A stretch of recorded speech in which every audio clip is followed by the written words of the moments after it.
This summer marks Colorado Springs' 150th birthday. It's called a sesquicentennial. And to celebrate, KRDO News Channel 13's Josh Helmuth is giving us a weekly sesquicentennial minute featuring a fun nugget of history you may not know about our city. The history of Colorado Springs started right here, July 31st, 1871 at the corner of Cascade and Pikes Peak Avenue. Of course, 150 years ago, it looked a lot different. Of course, there were no buildings, but there weren't even trees, no water. It looked grim. It took a visionary, a man named General William Jackson Palmer, to create what would become our current day Colorado Springs. General Palmer was originally from Philadelphia. He got here in 1869 after fighting for the Union in the Civil War, bringing with him several soldiers with whom he fought with. Palmer, a born engineer, saw what few others did.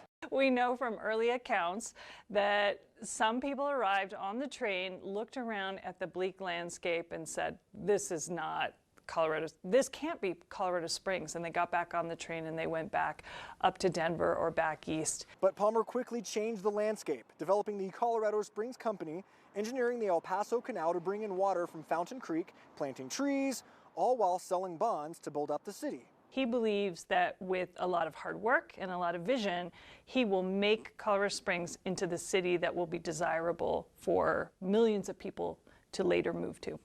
He had to convince people that Colorado Springs had a future. He had to sell his vision for the town and for the railroad. Thankfully, General Palmer sold Colorado Springs well, while also buying into the idea that people need parks and access to the outdoors.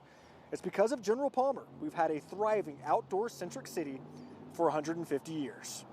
Josh Helmuth, News Channel 13, Colorado Springs.